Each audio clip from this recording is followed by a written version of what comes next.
ಶಿವಮೊಗ್ಗದಲ್ಲಿ ತಮಿಳು ಮತದಾರರನ್ನ ಸೆಳೆಯೋದಕ್ಕೆ ತಮಿಳುನಾಡು ಬಿಜೆಪಿ ರಾಜ್ಯಾಧ್ಯಕ್ಷ ಅಣ್ಣಾಮಲೈರನ್ನ ಕರೆಸಲಾಗಿತ್ತು.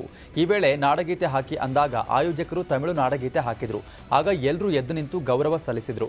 ತಕ್ಷಣ ಮುಜುಗರ ತಪ್ಪಿಸೋದಕ್ಕೆ ಮುಂದಾದಂತ ಕೆಎಸ್ ಈಶ್ವರಪ್ಪ ಕನ್ನಡ ನಾಡಗೀತೆ ಹಾಕೋದಕ್ಕೆ ಬರುತ್ತಾ ಯಾರಿಗಾದ್ರು ಅಂತ ಕೇಳಿದ್ರು.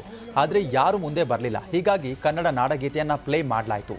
ಅಂತೂ ಈಶ್ವರಪ್ಪ ಮಧ್ಯಪ್ರವೇಶಿಸಿ ಕನ್ನಡ ನಾಡಗೀತೆ ಹಾಕಿಸಿ ಮುಜುಗರ ತಪ್ಪಿಸುವ ಪ್ರಯತ್ನ ಮಾಡಿದ್ದಾರೆ.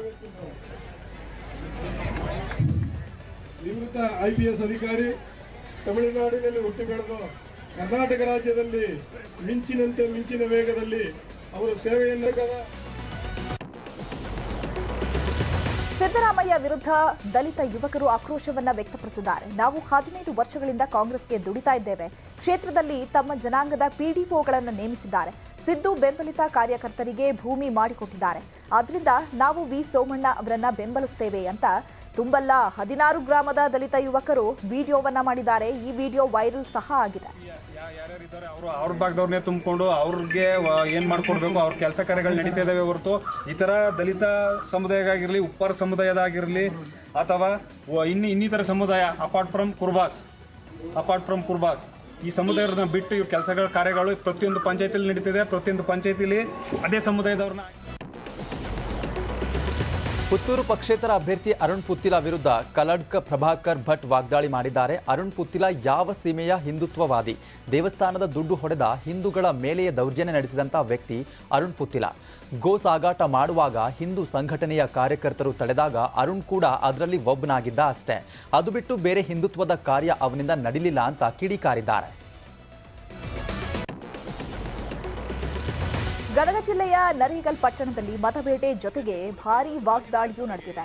ಗಜೇಂದ್ರಗಡ ತಾಲೂಕಿನ ನರೇಗಲ್ ಪಟ್ಟಣದಲ್ಲಿ GS ಪಾಟೀಲ್ ಪರ ಪ್ರಚಾರ ಸಭೆಯಲ್ಲಿ HK ಪಾಟೀಲ್ ಭಾಷಣ ಮಾಡುವ ಬಿಜೆಪಿ ವಿರುದ್ಧ ಹರಿಹಾಯ್ದಿದ್ದಾರೆ. ಭಾಷಣ ಮಾಡಿದಂತಹ ಸಂದರ್ಭದಲ್ಲಿ ಇನ್ನು ಮೋದಿ ಸುಳ್ಳು ಭರವಸೆಯನ್ನ ನೀಡಿದ್ದಾರೆ, ಬಿಜೆಪಿಯವರು ಜನದ್ರೋಹ ಮಾಡಿದ್ದಾರೆಂದು ವಾಗ್ದಾಳಿಯನ್ನ ನಡೆಸಿದ್ದಾರೆ.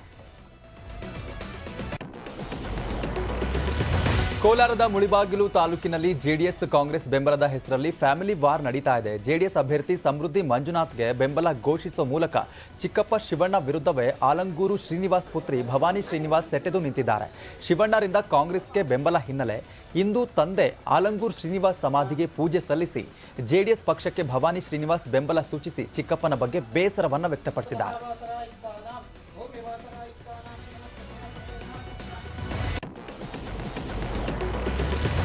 ಪ್ರಧಾನಿ ನರೇಂದ್ರ ಮೋದಿ ವೇಗಕ್ಕೆ ಕೆಲಸ ಮಾಡದಿದ್ರೂ ಸರಿ, ಮೋದಿ ಆದೇಶ ಪಾಲಿಸುವ ಸಿಎಂ ರಾಜ್ಯಕ್ಕೆ ಬೇಕಾಗಿದೆ ಅಂತ ಬಿಜೆಪಿ ಪ್ರಚಾರ ಸಭೆಯಲ್ಲಿ ಕೇಂದ್ರ ಸಚಿವ ಪ್ರಹ್ಲಾದ್ ಜೋಶಿ ಹೇಳಿಕೆಯನ್ನು ಕೊಟ್ಟಿದ್ದಾರೆ. ಧಾರವಾಡ JSS ಸಂಸ್ಥೆಯಲ್ಲಿ ನಡೆದ ಪ್ರಚಾರ ಸಭೆಯಲ್ಲಿ ಕೇಂದ್ರ ಸಚಿವ ಪ್ರಹ್ಲಾದ್ ಜೋಶಿ ಭಾಷಣ ವೇಳೆ ನಮ್ಮದು ಒಂದು ಒಕ್ಕೂಟ ವ್ಯವಸ್ಥೆ, ಕೇಂದ್ರ ಮತ್ತು ರಾಜ್ಯಕ್ಕೆ ಬೇರೆ ಬೇರೆ ಆಯಾಮ ಇರುತ್ತೆ, ಕೇಂದ್ರ ಮತ್ತು ರಾಜ್ಯ ಒಂದೇ ದಿಕ್ಕಿನಲ್ಲಿ ಹೋಗಬೇಕು ಅಂತ ಹೇಳಿದ್ದಾರೆ. ಕಾಂಗ್ರೆಸ್ ಸರ್ಕಾರ ಬಂದ್ರೆ ಕೋಮು ಗಲಭೆಯಾಗುತ್ತೆ ಅನ್ನುವ ಅಮಿತ್ ಶಾ ಹೇಳಿಕೆಗೆ ಕಾಂಗ್ರೆಸ್ ದೂರು ನೀಡಿರುವ ವಿಚಾರಕ್ಕೆ ಬಿಜೆಪಿ ರಾಷ್ಟ್ರೀಯ ಪ್ರಧಾನ ಕಾರ್ಯದರ್ಶಿ CT ರವಿ ರಿಯಾಕ್ಟ್ ಮಾಡಿದ್ದಾರೆ.